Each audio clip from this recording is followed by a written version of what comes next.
Bonjour à toutes et à tous, c'est Romain Daubry de la salle des marchés de Bourse Direct pour notre brief et analyse graphique du jeudi. Nous sommes le 29 février, il est 15h50 et l'inflation aux États-Unis est sortie en ligne conformément aux attentes. Donc l'indice des prix PCE à la consommation des ménages est donc en ligne de 8% sur un an. Le PCE Core. Donc les opérateurs sont plutôt agréablement surpris. Les indices américains repartent de l'avant. En Europe, on va voir que c'est plus mitigé. On est toujours bloqué sur notre résistance à 7940, notamment sur l'indice CAC 40 cash. Merci à toutes et à tous pour vos likes, vos retweets, vos partages. Comme toujours, pensez à vous abonner à la chaîne Bourse Direct YouTube et puis à activer les notifications pour recevoir la mise à jour des vidéos qu'on télécharge au fur et à mesure de la semaine. Pensez aussi à vous abonner à nos comptes Twitter respectifs. Vous êtes de plus en plus nombreux sur nos comptes et à nous suivre. Et tant mieux, et donc notamment pour recevoir l'évolution de la position ouverte sur les marchés dérivés. On va voir que c'est intéressant, il n'y a pas beaucoup de soutien dans cette dernière séquence. Et même un tout petit peu de pression baissière sur l'Eurostoxx, mais pour l'instant, ça ne se traduit pas par des mouvements baissiers. On a toujours un ratio de couverture qui est quand même à l'équilibre sur le CAC 40, très complaisant vraiment sur l'Eurostoxx. Encore une fois, ça fait longtemps que je le répète, et donc c'est juste un état des lieux. Tant qu'il n'y a pas de déception, d'éléments de nature à déclencher un mouvement de baisse, ça ne baisse pas. En revanche, ça nous informe que les opérateurs sont un peu, voire très optimistes en termes de couverture. Pour ce qui est de l'intérêt, il reste assez moyen. On a eu de l'intérêt construit au cours de la dernière séquence de hausse la semaine dernière. Et puis très rapidement, cet intérêt sur les futurs a été réduit nettement. Et là, il est à peu près à l'équilibre. C'est-à-dire qu'il n'y a pas de changement, quel que soit le sens du marché. On ne construit pas d'intérêt. Et tout l'intérêt qu'on a connu au cours de la hausse de la semaine dernière a été quasiment gommé, que ce soit sur l'Eurostoxx ou sur le CAC 40. Pas complètement sur le CAC 40, mais sur l'Eurostoxx en très grosse partie.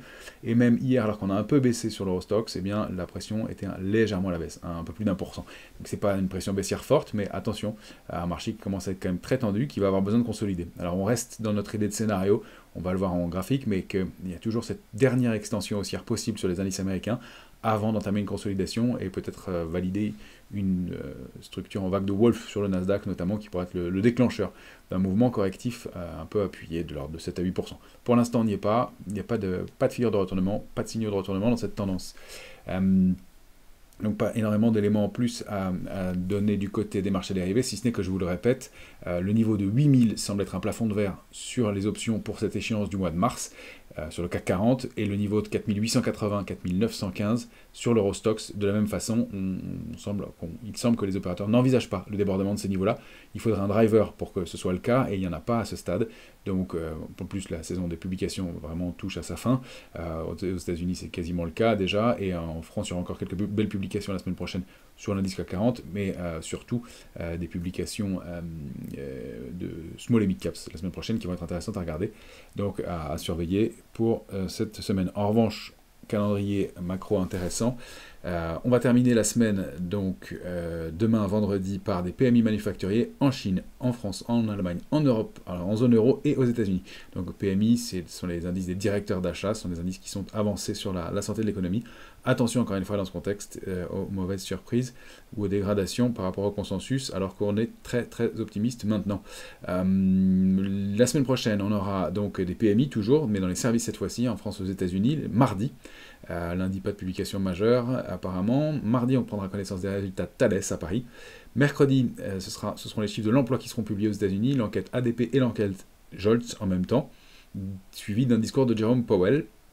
Et puis on aura les publications de Dassault Aviation et de Téléperformance. Téléperformance qu'on va aller regarder graphiquement ensemble après son plongeon d'hier, lié à l'annonce de l'opérateur suédois.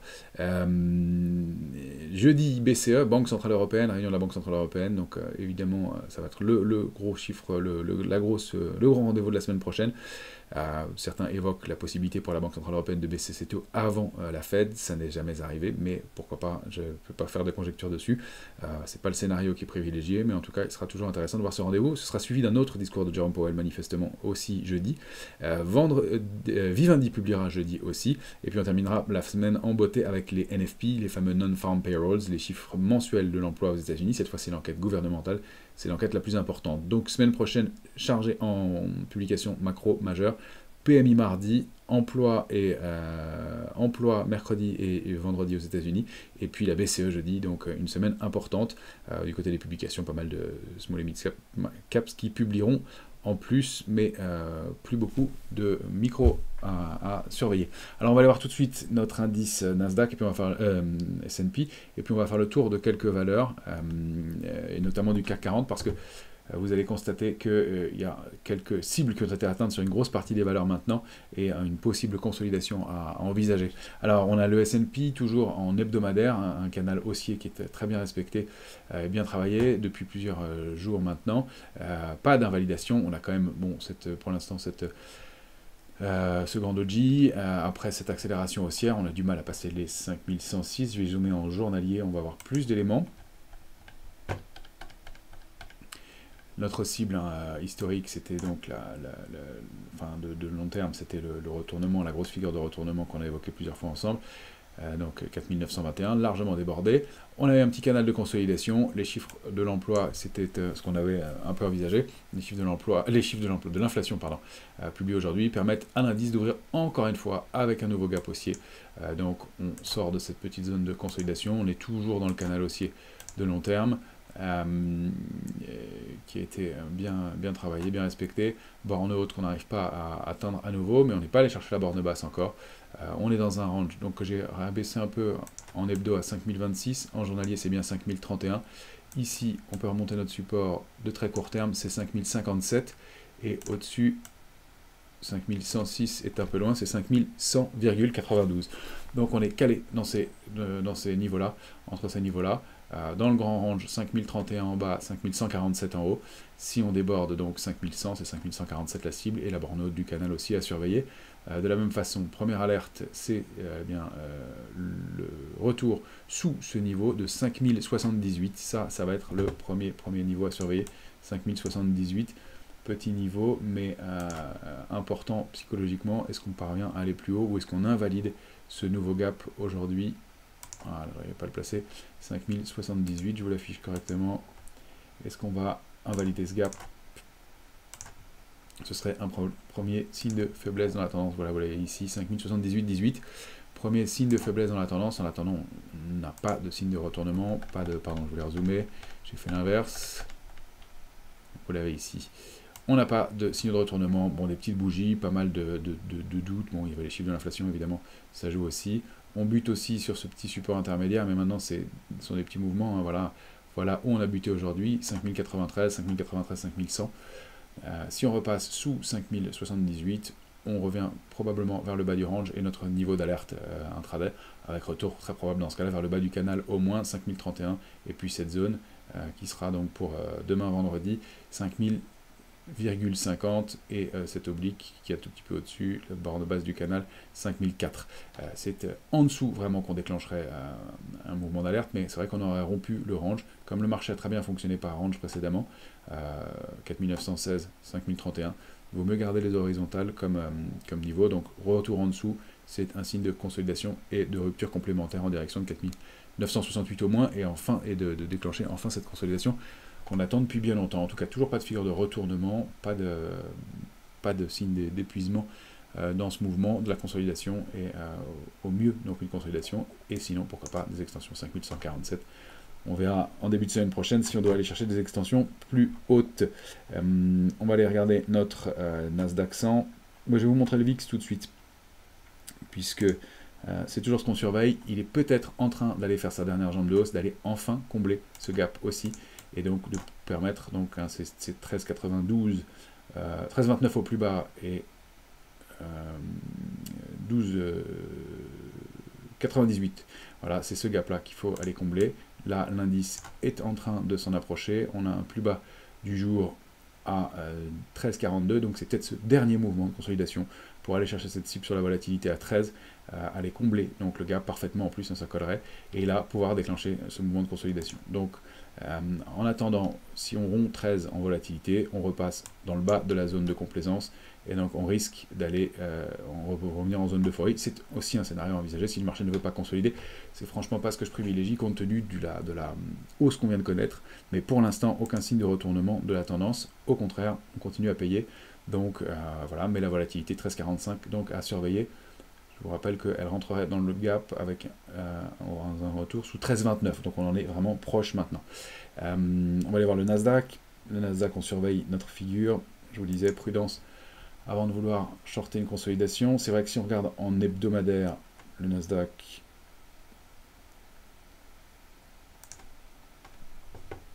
Si on regarde en hebdomadaire, je vais dézoomer d'une unité de temps, Nasdaq en hebdomadaire, on a cette...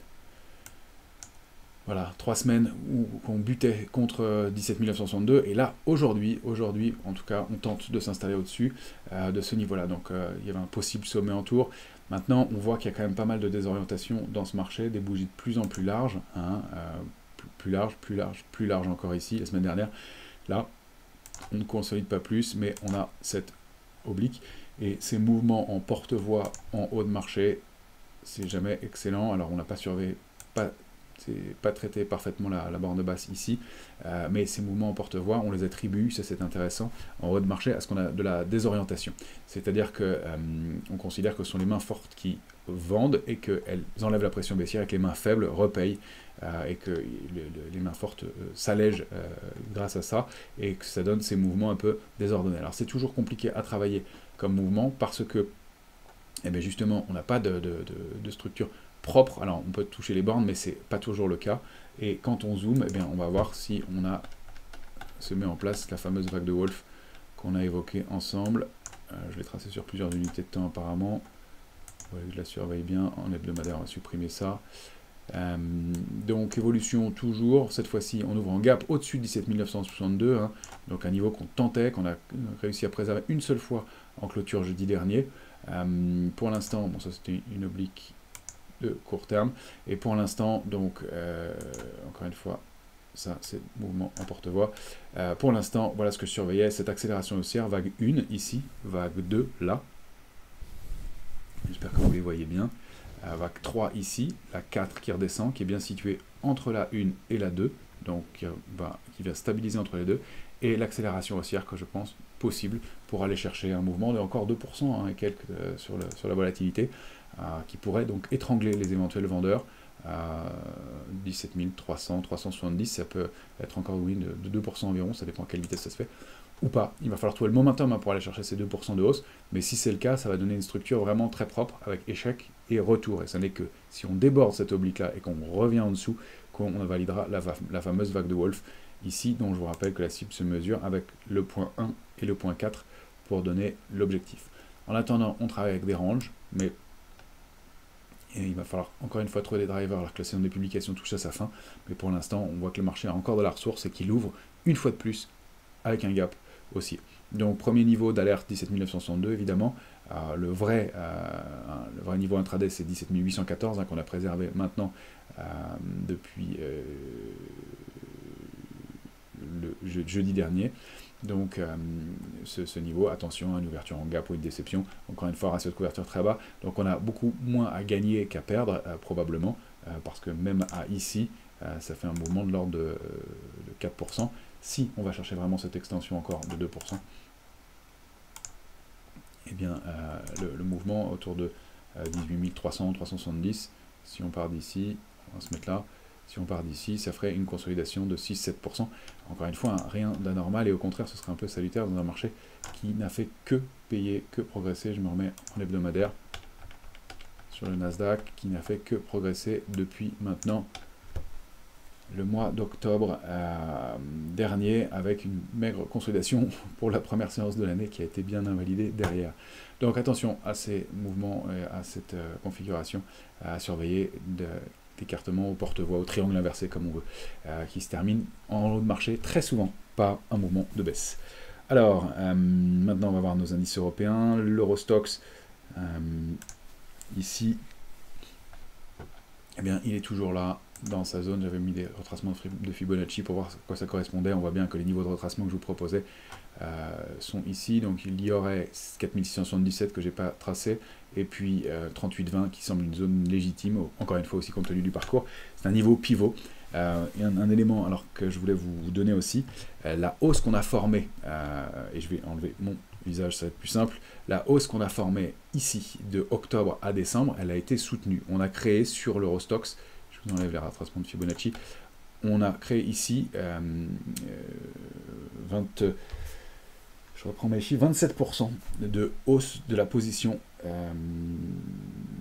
ouverte. On est passé de 3 100 000 contrats ici à ici 3 957 000 contrats futurs au moment de l'échéance. Donc tout ce mouvement de hausse qui a été une progression d'environ 14%, j'ai pas pris les extrêmes, mais ça donne environ ça, hein, 13-14%, et bien cette progression de 14%, 27% de hausse de la position ouverte. Ensuite, elle s'est complètement asséchée, cette position ouverte, au moment de l'échéance. On a eu une consolidation et un deuxième départ haussier.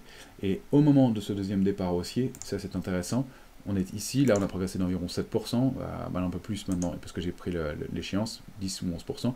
Bien, au cours de cette progression-là, à partir du mois de janvier, la position ouverte, cette fois-ci, elle n'a progressé que de 6%.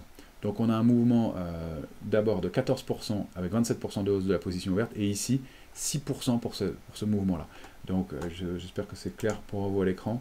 Et donc ça, en gros, hein, je résume, et ça a déclenché un intérêt de 27% de la position ouverte, 3 100 à 3 957. On a entamé ensuite la deuxième séquence de hausse, avec un intérêt qui a baissé très fortement, et d'ici, je prends le point bas, mais c'est pas exactement d'ici où a été entamée la hausse, le mouvement aussi, mais plutôt à partir de là, et c'est là où, au cours de cette hausse-là, eh bien, il n'y a eu que 6,30% exactement de hausse de la position ouverte. On est à hier soir avec une position ouverte sur l'Eurostoxx qui est à 2 800 000. Hein. Donc, ici, en décembre, on avait 3 957 000 contrats ouverts. On est ici à 4 880 avec 2 813 000 contrats ouverts. Autant dire qu'on a une vraiment faible participation pour ce dernier mouvement de hausse qui a donc de grosses chances d'être consolidé. Vous l'avez compris, c'est là où je voulais en venir. Donc voilà, des éléments d'intérêt importants. Et puis, comme par hasard, les options qui nous donnent 4880, 4900 en fait comme cible, semble-t-il, max pour l'intérêt sur les marchés dérivés. Après, ça peut continuer, hein, s'il y a un driver ou quelque chose, et à ce moment-là, chercher pourquoi pas 992. Je vous avoue, pour l'instant, compte tenu de ces signaux-là, je pense qu'il va être difficile d'aller les déborder, même si je vois encore une possibilité d'extension sur les indices américains. Sur les indices européens, ça semble compliqué. Donc, première alerte, c'est ici 4812.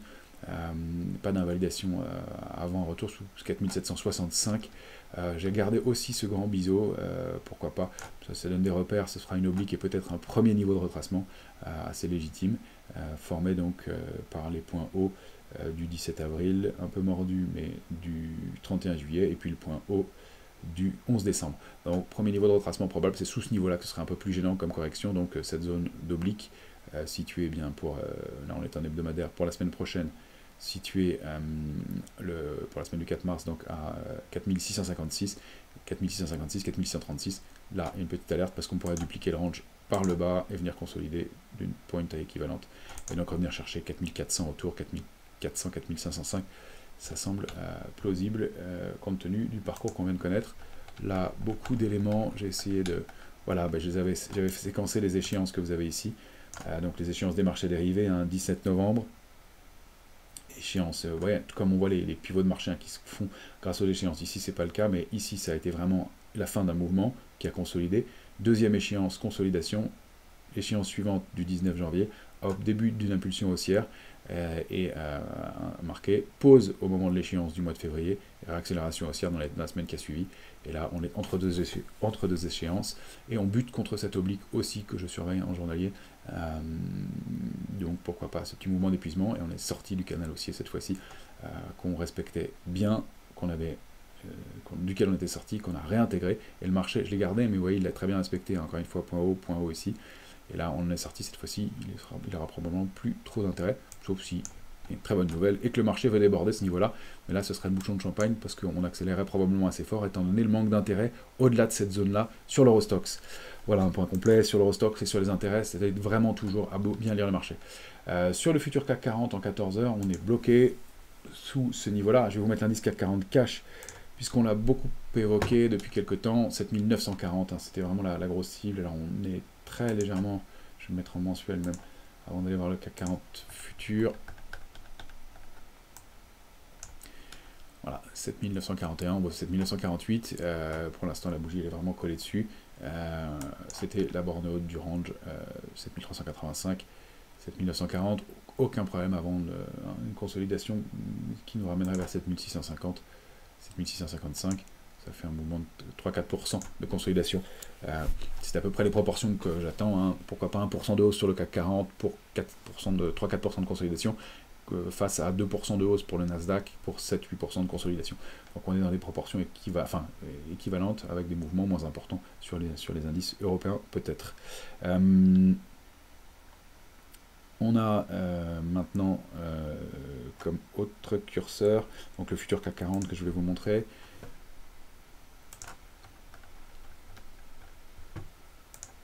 Alors vous avez ici le futur CAC 40 en 14 heures. On est ici, on bute, hein, voilà, cette bougie d'indécision, on bute dans le range. Voilà, ça va être plus clair si je décale la bougie. On a cette bougie d'indécision complète, hein, ce Marubozu, avec ce doji, pardon, avec cette doji porteur d'eau qui est parfaitement centré. Alors je vais même enlever des traits parce que tellement c'est précis. Voilà, hein, c'est là, on a fait un plus haut aujourd'hui à 7977,5 et donc on va pas retourner chercher le bas du range pour l'instant, mais on est un peu en lévitation, on manque de momentum, mais vous voyez la bougie du jour qui est pour l'instant parfaitement à l'équilibre, ça traduit vraiment ce doute, hein, sur le marché et cette indécision des opérateurs à réussir à franchir. Je remets le niveau correctement ici, voilà, c'est plutôt là, hein, pour moi le niveau 977. Cette indécision et cette incapacité à franchir 977, 984 pour aller accélérer, chercher pourquoi pas 8006, 8021 et 8040, le range précédent. Je le conserve pour l'instant, on pourrait le réduire, mais j'ai pas de borne basse qui soit très propre ici. On va regarder comment ça se passe. Alors on peut aussi constater qu'on avait une petite oblique haussière qui s'était mise en place. Oui, elle a été mordue, elle n'était pas très propre. Il y avait quand même quelque chose ici, un 2 points une fois, et puis bref, ça a été rompu. Donc pour l'instant de l'indécision, on n'a pas grand chose, toujours range. Donc pour moi, pas d'alerte tant qu'on est au-dessus de 943. Si on passe sous 943, c'est pas bon, c'est un niveau qu'on préserve depuis maintenant le 22 février, jeudi dernier aussi. Donc il y a vraiment une bonne semaine qu'on est au-dessus de ce niveau-là, mais qu'on n'arrive pas à trouver les drivers. Il y a quelques divergences qui apparaissent, il y a des volumes qui sont plus faibles, et puis voilà, probablement de l'épuisement dans ce mouvement. Donc je suis même pas sûr qu'on puisse aller chercher les extensions qu'on évoquait ensemble sur les indices américains qui semblent cette fois-ci manquer de peps et de drivers. Encore une fois, donc trading range 943, attention, premier signal, on passerait sous la borne basse du range. Alors on a une médiane, hein, que j'ai décalée ici, voilà, 956. Ça, c'est le premier warning. On a un biais plus haussier tant qu'on est au-dessus de 956, plus baissier tant qu'on est en dessous. Et si on casse 943, c'est 928. Et ça, c'est vraiment notre dernière alerte. Alors, un tradet, c'est ici. Maintenant, je l'ai remonté, bien entendu. Alerte intraday. Maintenant, on la remonte clairement à 928. Il n'y a pas de signe de retournement avant la zone d'alerte de court terme qui est située entre 7664 et 7705. Je ne sais pas si on ira corriger jusque-là. Je pense qu'un retour vers 7822 est possible. Voilà, alors je vais vous montrer quelques titres qui donnent des figures d'épuisement possibles, et pourtant des titres forts récemment. Alors ça ne veut pas dire shorter à tout va, mais il y a peut-être des petits signaux pour des opérateurs dynamiques. On va les prendre dans l'ordre. Je vais vous montrer Publicis, qu'on a regardé déjà rapidement la semaine dernière, qui donne vraiment, qui a l'air d'avoir du mal à poursuivre. Elle est dans son biseau, elle en est sortie, donc il y a peut-être une petite accélération baissière en direction de 95,08. C'est pas énorme, mais il y a peut-être un petit mouvement baissier à exploiter. Ça fait 2,88%. Autant dire que c'est pas un drame, évidemment. On a parmi les valeurs, hein, mais après un très très beau parcours, c'est quasiment rien comme retracement. Le premier support, il se trouverait plutôt ici, un peu en dessous du biseau, mais la première cible légitime, c'est le pied du biseau ici. Autre valeur que je voulais vous montrer, donc ça c'est Publicis, pardon, j'ai pas mis le nom, j'avais dit que je le ferais. Publicis Group.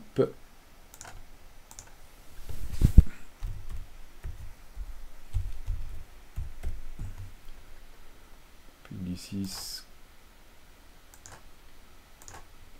Voilà, ici, comme ça, si vous n'avez pas le son, au moins vous voyez. Donc, cette petite épuisement sur Publicis. Michelin, pareil, vient de toucher la borne haute de son canal haussier. Alors, ça ne veut pas dire que ça se retourne, mais ça laisse à envisager... Ah, je suis toujours à 14 heures, c'est pour ça que c'était pas très propre, pardon. autant pour moi. Voilà. Borne haute du canal aussi, hein, qui est active de long terme. Alors on rappelle, hein, Michelin, nous on a un objectif qui est à 39,51, mais elle a fait un très beau parcours, elle va peut-être avoir besoin de consolider un peu, d'aller se réappuyer ici ou là. Pourquoi pas jusqu'ici sans problème, donc autour de 32,63. Mais là, parfaitement la borne haute du canal, hein, qui est active, si on se met en hebdomadaire, cette fois-ci. La borne haute du canal, hein, qui est actif depuis 2022, borne haute touchée, borne basse, échec à l'atteindre, et cette fois-ci on l'a atteint. La borne haute de ce canal, donc peut-être un petit retracement possible pour Michelin, sur lequel on resterait positif, encore une fois. Pour nous, elle a débordé cette grosse structure, j'enlève ça en mensuel, mais cette grosse structure ici, on peut y voir différentes formes, en tout cas un triangle sorti par le haut, throwback sur cette zone-là, 30-26, accélération haussière, si on duplique le triangle, on trouve 39-51. Ça fait partie des titres pour lesquels on reste haussier, un titre d'investisseur à moyen et long terme. LVMH, je voulais vous le montrer aussi, elle est allée chercher parfaitement la cible donnée par le double bottom, donc un très très gros mouvement, hein. Premier appui ici, deuxième là, donc double bottom. La ligne de coup de la figure était à 750,20, en la dupliquant par le haut, c'est ce qu'on avait fait, on obtenait donc cette cible à 850. Le titre bute dessus, il a tenté un débordement, et puis il y a une grosse invalidation. Invalidation, en tout cas autour de ce niveau pour l'instant, avec le range précédent. Donc la cible est atteinte. J'avoue que je ne m'attendais pas à ce que le titre remonte aussi haut, compte tenu de cette énorme structure de retournement baissière, mais le double bottom a très bien fonctionné. Voilà, maintenant il est peut-être temps de prendre un peu de bénéfice pour les opérateurs contre ces niveaux-là, avec une consolidation, hein, qui pourrait se porter, à mon avis, jusqu'à 815.